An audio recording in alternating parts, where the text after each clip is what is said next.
বৃষ্টির দিনে কিন্তু কই মাছ ভুনা অনেক ভালো লাগে। ঝাল ঝাল একটু ভুনা ভুনা গরম ভাতের সাথে অনেক মজার একটা রেসিপি। বিসমিল্লাহির রহমানির রহিম। আসসালামু আলাইকুম। আজকে আমি আপনাদের সাথে কই মাছ ভুনার রেসিপি শেয়ার করব। তো আমি এখানে মাত্র 3টা মাছ নিছি। 3টা মাছকে এভাবে কাটছি, কেটে এখন এগুলোর মধ্যে ভালো করে হলুদ আর লবণ ভালো করে মাখবো। কই মাছের এই জায়গাগুলো কেটে না দিলে কই মাছ আপনি যতই ভাজেন কখনো শক্ত হবে না, কেমন জানি একটা নরম নরম ভাব থেকেই যাবে, ভালো লাগে না খেতে। তো অবশ্যই কই মাছের এই জায়গাগুলা, বিশেষ করে কই মাছ তেলাপিয়া মাছের এই জায়গাগুলো কেটে দিবেন, তাহলে কই মাছটা ভাজলে অনেক সুন্দর মুচমুচে হয়। তো আমি কড়াইতে একটা একটা করে কই মাছ দিয়ে দিচ্ছি, দিয়ে এগুলাকে ভেজে নিচ্ছি। যার কাঁচা খেতে ইচ্ছে করে সে না ভেজে রান্না করবেন, কোনো সমস্যা নেই। আমার কাছে কই মাছটা ভেজে মানে রান্না করতে অনেক ভালো লাগে, সেজন্য আমি ভেজে রান্না করতেছি। একই নিয়মে আপনি যারা নতুন গৃহিণী, তারা একই নিয়মে না মাছটা না ভেজেও রান্না করতে পারবেন, কোনো প্রবলেম নাই। কারণ আমি দেখছি অনেকে ভাজা মাছটা পছন্দ করেন না, অনেকে আবার কাঁচা রান্না করলে পছন্দ করেন। আসলে এক একজনের টেস্ট এক এক রকম, বাট আপনি যেভাবে রান্না করেন কোনো সমস্যা নেই। তো আমার মাছ ভাজা হয়ে গেছে, দেখেন দেখতে একদম মুচমুচে লাগতেছে।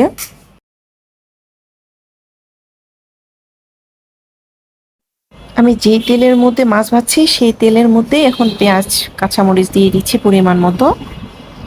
তেলটা উঠে না, কারণ এই তেলের মধ্যে রান্না করলে কিন্তু আলাদা একটা টেস্ট হবে, অনেক মজা লাগবে খেতে। যার কারণে আমি তেলটার মধ্যেই রান্না করতেছি। কখনো তেল মাছ ভেজে ওই তেলটাতে রান্না করে দেখেন, অন্যরকম একটা টেস্ট আসে, মাছের যে টেস্টটা সেটা চলে আসে। তো পেঁয়াজ হালকা ভাজা হলে আমি এখানে রসুন বাটা দিয়ে দিব 2 চামচ।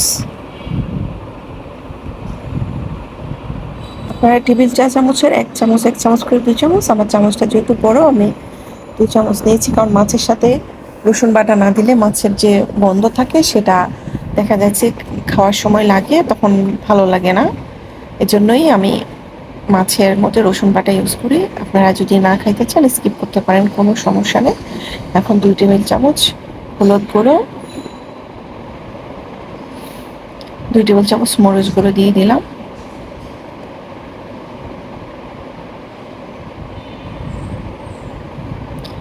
পানি দিয়ে দিলাম মশলাটা ভালো করে কষানোর জন্য। আমি এখানে আর কোনো এক্সট্রা পানি কিন্তু ইউজ করব না, এই পানির মধ্যেই মাছগুলো রান্না করব। যেহেতু আমি একদম ভুনা ভুনা মাছ রান্না করব, সেজন্য কোনো পানি ইউজ করব না। আপনি সেই হিসাব করেই পানি দিবেন। লবণ দিয়ে দিলাম স্বাদ মতো। এটাও আপনার উপর ডিপেন্ড করে, আপনি যেরকম লবণ খেতে পছন্দ করেন সেরকমই লবণ দিবেন, কোনো সমস্যা নেই।